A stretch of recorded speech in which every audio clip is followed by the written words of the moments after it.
If you're a senior, you may have heard that strength training will leave you inflamed, injured, and long-term wreck your joints. And as a doctor of physical therapy, I'm here to tell you that's completely true if you're strength training the wrong way. In today's video, we're gonna talk about what the research actually says about strength training and joint health. We're gonna talk about some of the common myths that are pervasive in the fitness world and debunk them.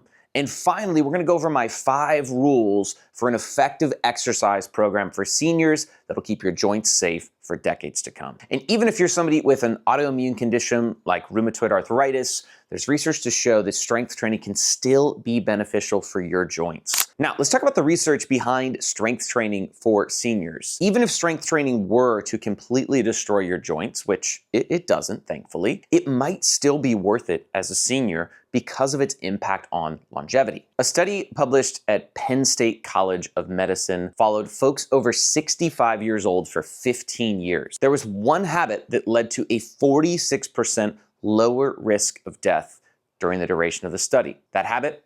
Strength training. Even when all other variables were controlled for, simply adding a strength training workout to your routine 2 to 3 days per week led to a 46% lower chance of dying from all causes. It's that powerful. But what about strength training and our joints? If you look at the Cochrane database for systematic reviews, you'll find a really interesting study that looked at over 5,600 patients with knee osteoarthritis. So these aren't the people with healthy, normal knees. These are the people with arthritic, degenerative knees. And they compared strength training to not strength training. And they found that those who strength trained had much lower scores of pain and inflammation and improved physical function just by adding that one habit. So even if you already have knee arthritis, strength training can be a really powerful thing to improve your life. It's not just the knees, the hips, there's studies on the hands, and even like I was talking about earlier, there's research on rheumatoid arthritis, which is an inflammatory autoimmune condition that affects the joints. Properly dosed strength training has been shown to improve joint health in those with rheumatoid arthritis. So no matter what you have going on in your body, whether you're trying to prepare your joints to handle the rigors of life or you're already dealing with some sort of arthritic condition, strength training is going to be really helpful for maximizing your health journey. So what's going on here? Why does strength training work for joints? Why doesn't it just break us down and leave us inflamed and injured? Well, strength training has this really unique ability to stimulate the regenerative process within our bodies. Now, your body is constantly renewing itself. In a younger person, their skin cells turn over every 28 to 48 days. In an older person, it takes a little bit longer, but they still turn over about every 85 days or so with completely new skin. Now, where all that skin goes, I don't know. Let's not think about it.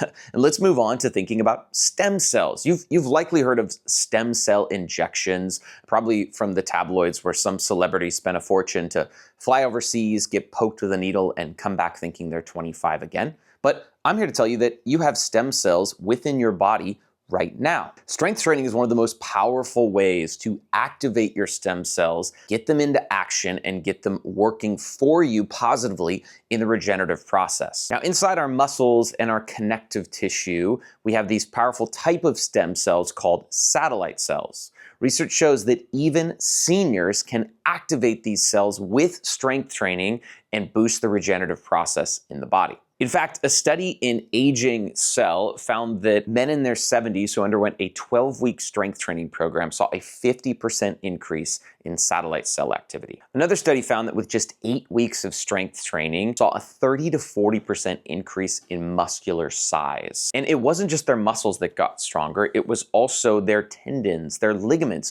and their joints became more robust and strong through the duration of the study. In other words, you don't need to fly to a foreign country, get poked and prodded to activate your body's natural stem cells. You just need a barbell and an appropriately designed program for someone your age. Let's get real. It's one thing for strength training to activate these mythical stem cells, but does it actually translate into stronger, healthier joints that you can feel? The research says yes. A study published in the Journal of Arthritis and Rheumatology followed folks with knee osteoarthritis through an 18-month strength training program.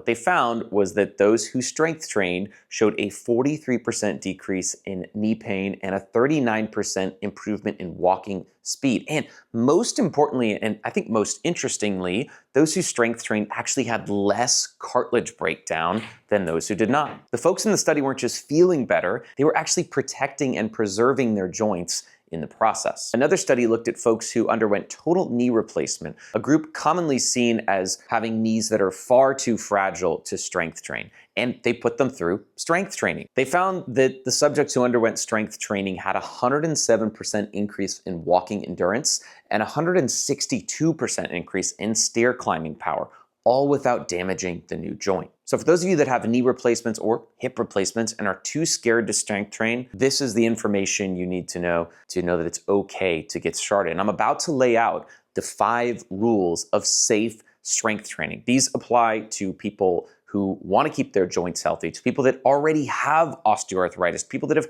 had joint replacements, or even those who have inflammatory conditions like rheumatoid arthritis. Also, bone density can actually increase by 1 to 3% per year with progressive strength training. The Lift More study looked at this amongst other things and found some pretty incredible benefits to strength training and bone density. I say this to my patients and clients frequently. You can still be really strong, have good balance, have good mobility at the age of 74, but you need to train differently than you did when you were 24.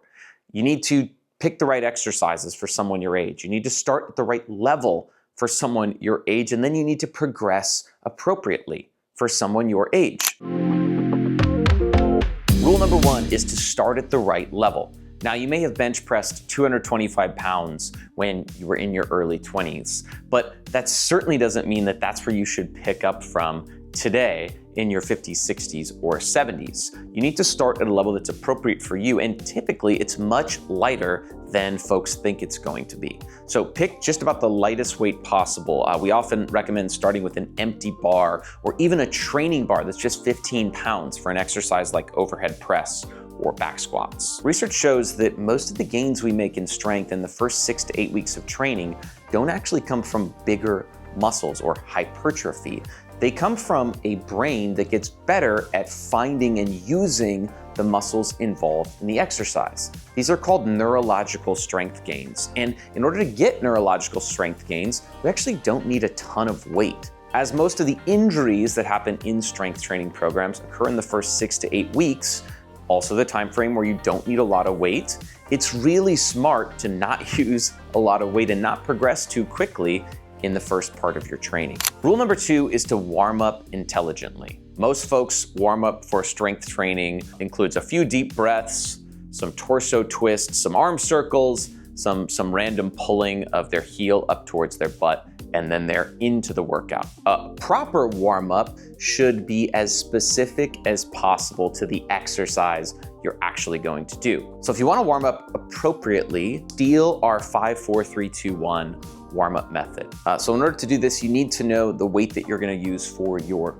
working sets, or your target sets. Those are the heavier sets at the end where you're actually starting to push yourself. So you're going to do 5 repetitions with an empty bar or a very light weight. You're going to do 4 reps with 60 to 70% of your target weight. You're going to do 3 reps with 75 to 80% of your target weight. Then you're going to do 2 reps at 85 to 90% of your target weight.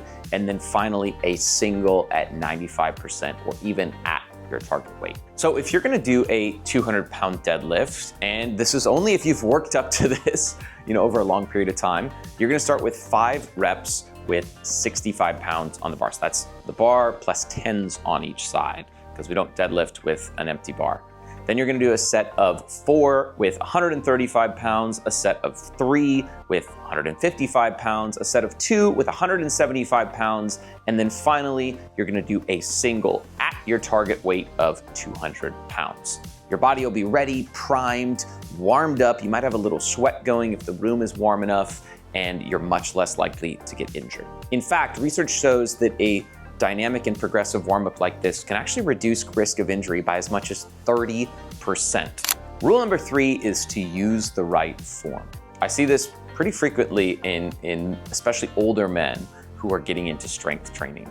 They do half reps on overhead press, where their back is arching. They do quarter squats with way more weight than they have any business having on their back. And they use poor form. This is a recipe for injury. I remember this guy in high school who squatted 600 pounds, except it wasn't a full squat, it was a quarter squat.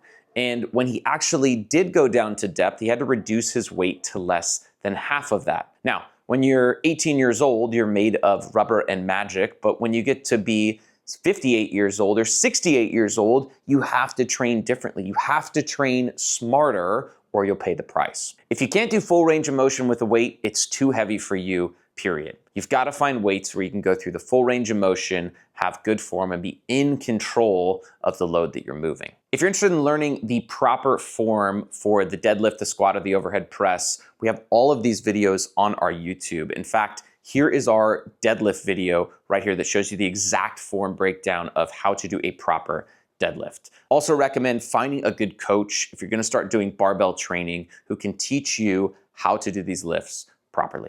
Rule number 4 is to progress appropriately. Now, most folks either don't progress at all, they stay with bodyweight exercises or chair exercises or aqua aerobics, or they progress much too quickly. Now, you don't want to do either of those. You want to be right in the middle, appropriate progression. So you start at a weight that's appropriate for you and you add some each and every week. It could be as little as a single pound per workout. So you go from doing 3 sets of 5 reps with 20 pounds on overhead press in your second week of training to 3 sets of 5 with 21 pounds in your third week of training. You could also make slightly bigger jumps. Maybe it's 2 pounds per workout or 5 pounds per workout or even 10 pounds per workout for something like a deadlift if you're starting really slow. The key is to be consistent in your jumps and to do jumps that are appropriate for someone your age with your training and injury history. Rule number 5 is to recover appropriately. Now, when you're a senior, you can still be really strong, fit, balanced, mobile, but you need to recover and train differently than a younger version of you. In fact, for some seniors, training even once a week is enough to stimulate their bodies and lead to muscle growth because they need so much time to recover in between workouts. Dr. John Sullivan, who's a friend of ours, has a fantastic book where he talks about all kinds of different workout programs for seniors. It's called The Barbell Prescription. Highly recommend you go get yourself a copy. We'll link it in the description below. And one of the workouts he talks about is a once a week training plan because it gives ample time for recovery. Now, you need to find the right amount of recovery for you and your body.